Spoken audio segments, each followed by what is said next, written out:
Bonsoir à vous tous, il est 20h30 et nous nous retrouvons pour notre cours d'Halacha sur la Tefila. Je voudrais que ce cours soit dédié pour la Refoua Shelema de tous nos malades. Yoel ben Mesoda Atia Chaim, Machlouf ben Atou Ada, Yaakov ben Mesoda, Léana bat Léa, Céline Rachel bat Janine Chana, Esther bat Baya, Raphaël ben Chana, Yom Tov ben Chaya, Machlouf ben Yona, Uriel ben Yvon Chaya Amar, Binyamin ben Yitzhak, Mesoda bat Bela. Mesoda bat Juliette Sarfati, Shimon ben Marlouf, Dvora bat Aziza, Eliaou ben Doli Zouira, Abraham ben Mesodi Aferiat, Yehuda ben Abraham Narboni, Yaakov ben Shlomo Aserav, Dorit Dvora bat Edith, Yosef ben Aïcha, David ben Eli, Chanita bat Zaïza, David ben Rachma, Solika bat Alia Meloul, Mesodi bat Solika Toledano, Dina bat Esther, Shlomo ben Esther, Kami Kamuna, Azoulé bat Marie, Moshe ben Mordechai, Raphaël ben Chana, Evelyne bat Rivka, Myriam bat Chaya, Matatiaou ben Brendel, Denise bat Olga, Eliaou ben Marcel Maïssa, David ben Zora Wanonou, Avra ben Sultana ben Amou et son épouse Mesoda, Dora Tamar bat Madeleine, Michael Dadoun, Shimon ben Saada, Chana bat Alia, Yael Chaya bat Fani, Esther bat Rachel Gweta et bet Zili, Yael bat Rivka, Esther bat Shifra, Dov ben Esther, Shlomo ben Myriam, Yoel ben Mesoda, Saadia ben Esther, Eliaou ben Zachra, Thierry Shlomo ben Liliane Fortuné, Rachmarout bat Lizet Esther, David ben Chana, Laurent Korchia, Yehuda ben Simon, Chaim Dov ben Victoria, Shalom Chaim ben Myriam, Yael bat Myriam, Daniel Tzion Hari ben Nora, Adas bat Ora et Odaya bat Hélène. Que tous ces malades puissent recouvrer rapidement la santé et continuer à vivre en paix. Je voudrais également que ce cours aille pour l'élévation de la Neshama de Nissim ben Laetitia Azogi, Chaim Yaakov ben Esther Lydia Isti, Shalom ben Yehuda Ganem, Meyer Chai ben Abraham Cohen, Zora Georgette bat Esther, Félix Saadani ben Emma Simcha, Yosef ben Chana Flak, Marcel Mesod ben Simi, Zouira Rose bat Simcha, Yehuda ben Penina, Eli ben Chana ben Shimoun, Yosef ben Shalom, Aaron ben Solika, Nina bat Kati Matzliach, Lebet Politi, Léa Rivka bat Rachel, Henri Aaron ben Raphaël Matatia, Chai Victor ben Yakuta, Roger Chai Barou ben Abraham Koskas, Yehuda Baralia, Abraham ben David ve Esther, Pinchas ben Shmuel a Cohen, Mesod ben Mimoun ve Joar, Yitzhak Cohen ben Rachel, Rav Reuven Mesod ben Esther Chamou, Yosef ben Esther Tebol, Mordechai ben Chana Asoulin, Claudine Ramsa Michal bat Simcha, Arlet bat Léa Samama, Yolan Nejma Alimi, Shlomo ben David Aseraf, Shalom ben Yosef, Yitzhak ben Lezer, Ari Henri Chaim ben Simcha Perez, Simon Perez, Rivka bat Elise, Eliaou ben Marlouf Cohen Saban, Simi bat Sete, Sarah Rosette bat Donna, Myriam bat Alia, Rabbi Eliaou Lashkar, Jenny bat Henriette, Julie bat Rachel, Yaakov ben Mecha et Ronit Aliza bat Esther. Nous sommes donc sur notre cours d'Halacha sur l'importance de la Tefila et du Minyan, puisque nous sommes dans ce paragraphe-là.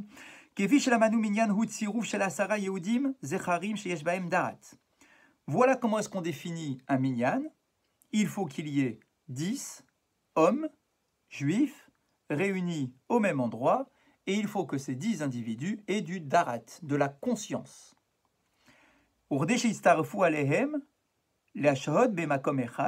Et normalement, la formule idéale, c'est que ces 10 personnes se tiennent bemakom echad au même endroit.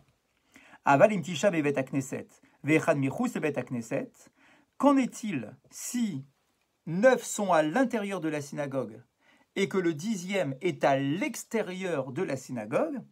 On ne peut pas les additionner les uns aux autres. Et donc le 10e qui est tout seul de l'autre côté du mur de la synagogue parce qu'il est à l'extérieur de la synagogue ne peut pas compter dans le minyan.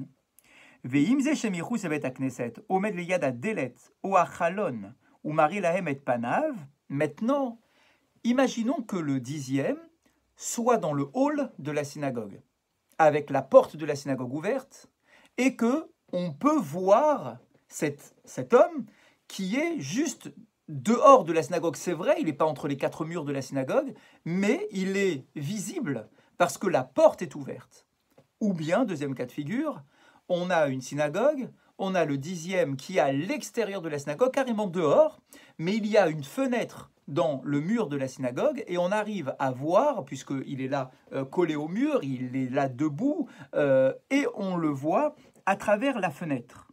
Est-ce que celui-là peut s'associer, on imagine bien sûr avec une fenêtre ouverte, pour qu'il puisse entendre et qu'on puisse l'entendre également.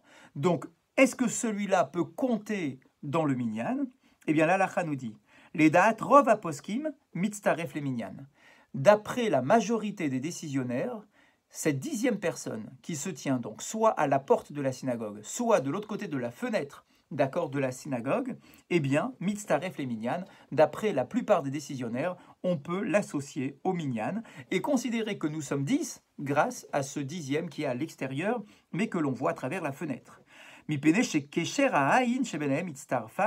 Parce que, d'après effectivement tous ces décisionnaires, le lien visuel qu'il y a entre les 9 qui sont à l'intérieur et le 10e qui est de l'autre côté du mur, mais que l'on peut voir à travers la fenêtre, eh bien, suffit pour s'additionner. Est-ce qu'il faut que les 9 qui sont à l'intérieur de la synagogue puissent voir le 10e qui est de l'autre côté de la fenêtre? Est-ce qu'il faut que chacun puisse se voir? Ou bien est-ce qu'il suffit que quelques-uns puissent voir celui qui est de l'autre côté du mur? Eh bien, on nous dit il n'est pas nécessaire que tout le monde puisse se voir, et la daï, chez Miksatam, Yurluliroto, il suffit que quelques-uns, même la minorité, puissent voir le 10e qui est de l'autre côté de la fenêtre. Certains ne sont pas d'accord avec ce point de vue-là et considèrent que non, on ne peut pas associer la 10e personne simplement parce qu'on peut la voir. D'après cela, il faudrait que le 10e puisse passer la tête par la fenêtre, que sa tête soit à l'intérieur de la synagogue pour compter dans le minyan. C'est-à-dire que le contact visuel n'est pas suffisant, mais qu'il faut une présence. Alors on va dire, est-ce qu'il faut que les pieds soient à l'intérieur de la synagogue? Allez, pas forcément les pieds. Au moins la tête. Que la tête de l'individu soit à l'intérieur de la synagogue.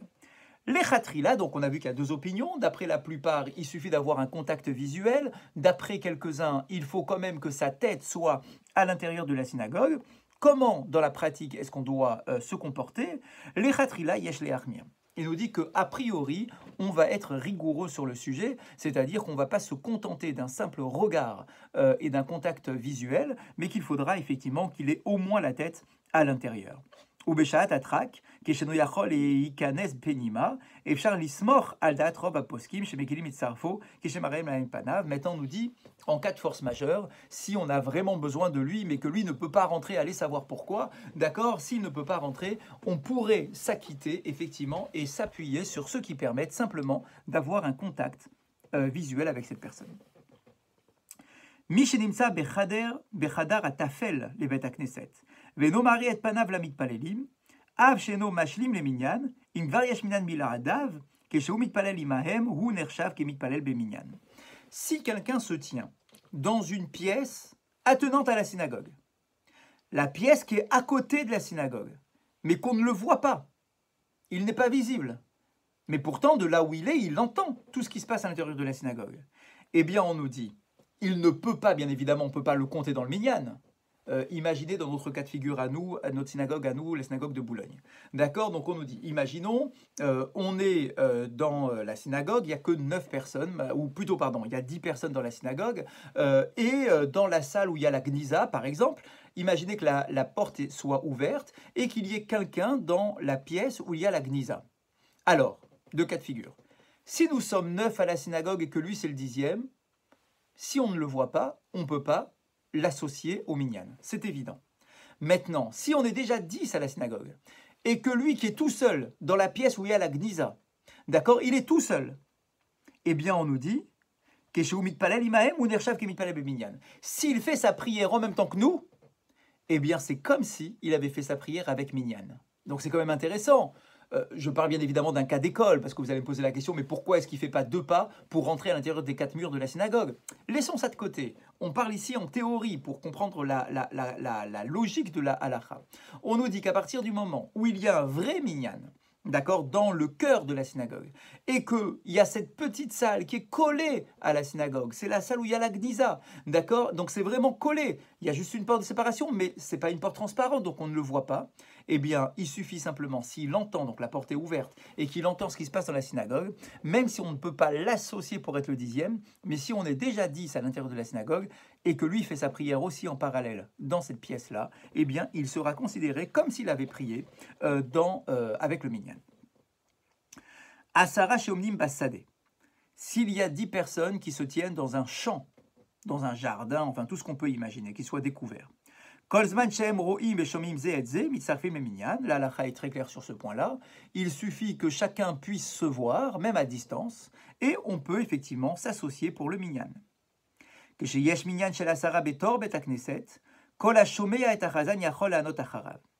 À partir du moment où il y a un minyan dans la synagogue, eh bien, tant qu'on entend le chazan, je peux répondre à la bénédiction du chazan ou au kaddish récité par le chazan. C'est-à-dire que même si je suis de l'autre côté des murs de la synagogue et que je ne suis pas avec le minyan, d'accord, mais que je passe par là et que à travers la fenêtre, les vitraux de la synagogue, j'entends qu'il y a un kaddish qui est en train d'être récité ou la kedusha qui est en train de réciter, eh bien, moi, je peux répondre à ce que je suis en train d'entendre.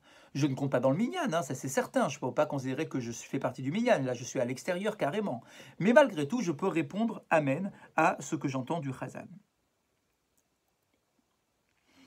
Ashomea chazan beshidur chay, yachol la'anot acharav Amen. De la même façon, si moi je suis à la maison et que j'entends un office via Internet, mais en direct. L'office est en direct quelque part en Israël, par exemple, puisqu'ils vont avoir le privilège de reprendre les offices avant nous, a priori. Donc imaginez, j'entends un office et je suis en relation directe par Zoom ou par autre application, et que j'entends un minyan qui, au moment où moi je suis seul dans ma chambre ou dans mon salon, je suis en train de faire ma tfila en parallèle, eh bien je peux répondre Amen au Kaddish et à la bénédiction que j'entends. Mais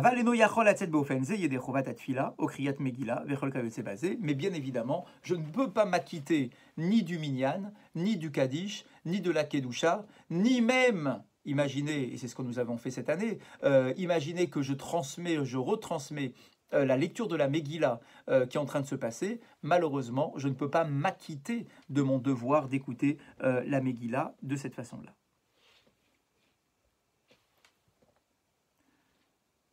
Itrilou lomar kaddish beminyan. Autre cas de figure qui peut arriver lorsque on se retrouve avec juste avec un minyan, avec un petit minyan. Itrilou lomar kaddish beminyan. Imaginez le cas de figure, on commence le kaddish, on est juste 10. Veyatsu chelkam. Et en plein milieu du kaddish, il y a une personne, 2 personnes qui sortent de la synagogue. Est-ce qu'on doit arrêter immédiatement la récitation du kaddish? Est-ce qu'on peut le continuer? L'halakha nous dit, im notar sham rov minyan. S'il reste dans la synagogue l'essentiel du minyan, ce qu'on appelle l'essentiel du minyan, ce n'est pas 5 personnes, c'est 6 personnes. S'il reste le rov, la majeure partie du minyan, en comptant le chazan, eh bien on peut continuer la récitation du kaddish. C'est quand même intéressant. Ça veut dire que la deuxième partie du kaddish sera récitée sans minyan concrètement. À partir du moment où j'ai commencé la récitation du kaddish, je peux continuer sur ma lancée, même si le minyan est parti. En tout cas, jusqu'à 4 personnes. Il en est de même pour toutes les choses qui nécessitent un minyan, que ce soit la kedusha, etc. Si on a commencé à le dire à 10, on a quand même commencé à le dire avec le 10, sinon on ne peut même pas imaginer le cas de figure. Donc on a quand même commencé à 10, Venotar Shamrov Minyan, tant qu'il reste le Rov du Minyan, mais Saïmi Metadavar chez Triloubo, on pourra terminer ce qu'on a commencé. Avalen Matrilim Davar Khadash, mais, le Shulchan Aruch précise, on n'aura pas le droit de commencer autre chose. Un autre sujet, un autre thème qui nécessite un Minyan, eh bien ça, on n'aura pas le droit, bien évidemment, de l'entamer. Ve'asur Latzet, ou Parek et Minyan, Be'em Samirat Davar chez Bigdusha. Par contre, normalement, bien évidemment, je n'ai pas le droit de sortir de la synagogue lorsque je sais que je suis le 10e. C'est-à-dire que si on vient de commencer un kaddish et que je sais que je suis le 10e, je ne peux pas me dire, bah tant pis, c'est pas grave, j'ai qu'à sortir, et puis ils continueront à faire le kaddish en étant 6. Ça, c'est pas possible, c'est pas convenable. Si tu es dans les 10, tu ne dois pas quitter la synagogue, tu ne dois pas quitter le minyan, tant que la chose en question n'a pas été totalement récitée.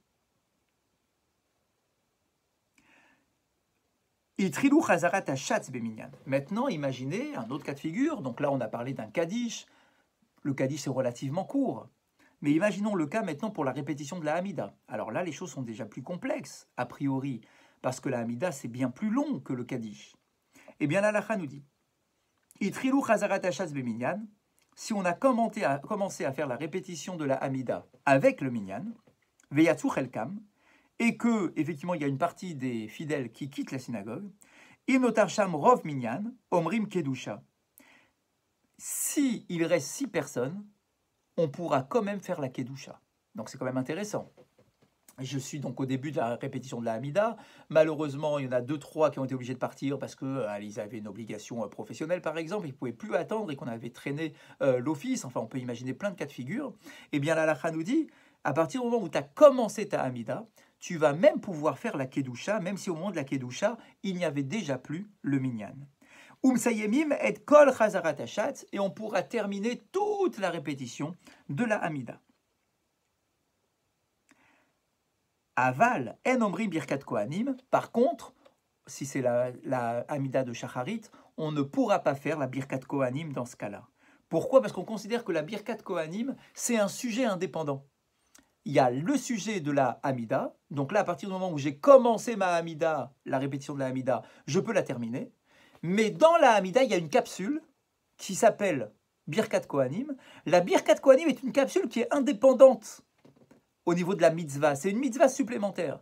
Donc, s'il n'y a plus de minyan au moment où j'arrive à la Birkat Kohanim, je ne pourrai pas faire la Birkat Kohanim. Mais je pourrai terminer la répétition de ma Hamida. Les Gabé Kaddish Tit Kabal, chez la Khartulat Nechleku. Maintenant, on sait que à la fin de la Hamida, il y a un Kaddish. Il y a le Kaddish qu'on appelle le Kaddish Tit Kabal. Ce n'est pas immédiatement à la fin de la Hamida, mais c'est le premier Kaddish, ou plutôt le deuxième Kaddish, qui va suivre, pour la Tfila de Shacharit, qui va suivre la répétition de la Hamida. Est-ce que ce Kaddish qu'on appelle le Kaddish Tit Kabal, est-ce qu'il est considéré comme faisant partie de la Chazara de la Hamida, ou est-ce qu'il est considéré comme étant indépendant? Pourquoi est-ce que la question se pose? Parce que le Kaddish Tit Kabal, comme son nom l'indique, je demande à Hachem d'agréer ma tfila. Ça veut dire que quelque part, c'est le point final de ma Hamida. Et donc, si j'ai pu faire ma Hamida, et j'ai commencé ma Hamida avec le Minyan, qu'en est-il du Kaddish Tit Kabal? Peut-être que ce Kaddish Tit Kabal est tiré par les récitations de la Hamida, et qu'à partir du moment où j'ai fait la répétition de la Hamida, peut-être que je pourrais faire également le Kaddish Tit Kabal. Et bien là, la nous dit que sur ce sujet-là, Nechleku, il y a effectivement une discussion chez nos chachamim et chez nos décisionnaires. Les minak séfarad en omrim.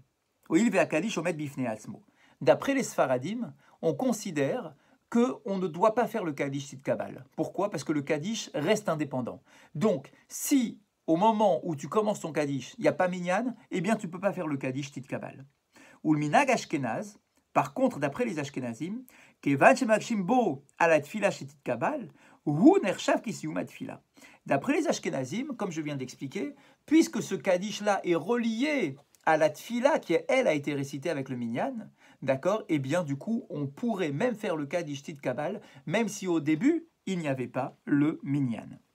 Les fichach, beshacharit ou bemincha, imayu asara bitrilat chazarat hashatz, yomru Kaddish Tit Kabal. Et donc, c'est pour cette raison que, d'après les ashkenazim, pour la prière de shacharit et la prière de mincha, à partir du moment où j'ai commencé la chazara avec le minyan, eh bien, je pourrais effectivement enchaîner et aller jusqu'au Kaddish Tit Kabal.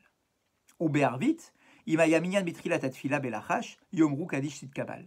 Pour la prière de Harvit, pardon, c'est une prière pendant laquelle il n'y a pas de répétition de Hamida, on fait directement la Hamida à voix basse et puis on enchaîne avec le Kaddish. Et bien là, la nous dit que dans ce cas-là, à partir du moment où on a commencé la Hamida à voix basse avec le minyan, alors je pourrais malgré tout faire le Kaddish Tit Kabal, même s'il n'y a plus de minyan au moment où on le récite.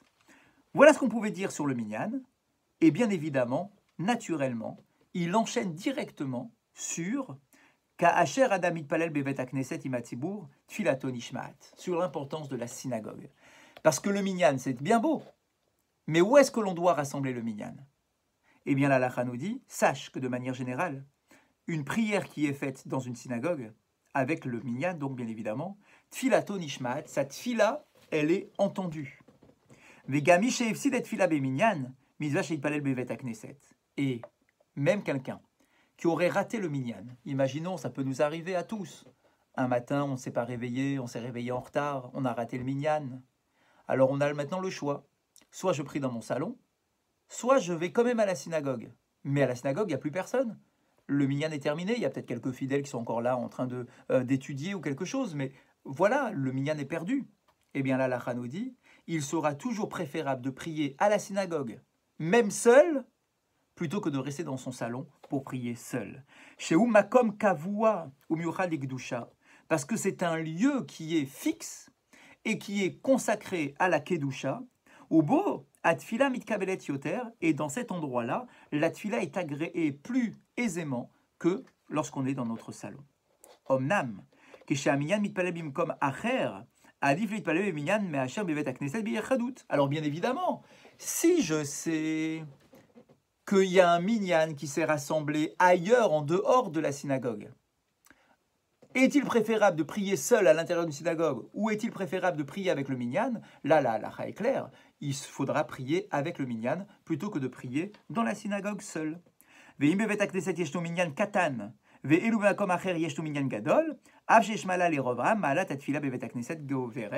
Maintenant, si je sais qu'à la synagogue, il y a juste 10 personnes, juste un petit minyan, mais qu'en dehors de la synagogue, il y a un minyan qui s'est rassemblé dans une maison ou dans une salle, et que là-bas, dans ce minyan-là, il y a beaucoup plus de monde, eh bien là, la Chana nous dit qu'il sera préférable d'être dans le petit minyan à l'intérieur de la synagogue plutôt que dans le grand minyan qui est à l'extérieur de la synagogue. Bien évidemment, je ne parle pas d'un cas exceptionnel. Si le grand minyan en question, c'est parce qu'il y a une brit mila et que je suis invité à la brit mila, bien évidemment que je dois être avec ce minyan-là. Si c'est pour une bar mitzvah et que je suis invité à la bar mitzvah, bien évidemment que je pourrais aller au grand minyan, là où il y a la bar mitzvah, même si ce n'est pas dans une synagogue. Mais de manière générale, quelque chose qui est fixe, il sera toujours préférable de prier avec un minyan dans une synagogue plutôt que de prier dans un autre minyan, même s'il est plus grand, à l'extérieur d'une synagogue ou dans une salle qui n'est pas consacrée pour la tfila.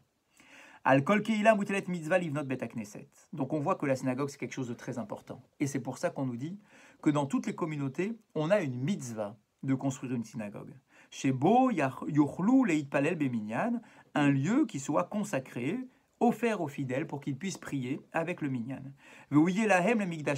Et cette synagogue sera considérée par la halakha comme étant un mikdash me'at, c'est-à-dire un petit sanctuaire. Amar Resh Lakish, kol mi sheyeshlu bet hakneset be'iro ve'eno nichnas leitpalel bo nikra shachen ra. Resh Lakish, dans la Gemara, est assez sévère sur le sujet, où il nous dit que tout individu qui a une synagogue dans sa ville, mais qui n'y va pas, sera considéré comme étant un shachen ra, un mauvais voisin. Bien évidemment, je parle d'un cas de quelqu'un qui pourrait aller à la synagogue de sa ville, mais qui n'y va pas parce qu'il n'a pas envie d'y aller. Je ne parle pas de quelqu'un qui a un cas de force majeure, quelqu'un qui n'a pas d'autres possibilités, quelqu'un qui n'a pas le choix, etc. Je parle de quelqu'un qui pourrait tout à fait aller à la synagogue, mais qui n'y va pas. Eh bien, celui-là, le Resh Lakish le considère comme étant un shachen ra, un mauvais voisin. Mitzvah larous le bet hakneset, c'est une mitzvah de s'empresser, de courir pour arriver à la synagogue. Vechen echol davar mitzvah, comme d'ailleurs, nous avons l'obligation de courir pour réaliser n'importe quelle autre mitzvah. Kedé les baté et tchouka lidvarim chez Bigdusha, pour bien témoigner, manifester de notre désir qui brûle en nous de nous rapprocher de la Kedusha. Par contre, inversement, lorsqu'on quitte la synagogue, il ne faut surtout pas courir. Parce que si tu cours pour quitter la synagogue, tu vas donner l'impression que tu te débarrasses et que tu es pressé de quitter la synagogue. Or, on n'est jamais pressé de quitter la synagogue. On doit quitter la synagogue lentement pour montrer qu'on est triste de quitter l'endroit. Chez le Hirek et effectivement, pour ne pas donner l'impression qu'on est heureux de quitter la synagogue. Bonne soirée à vous tous.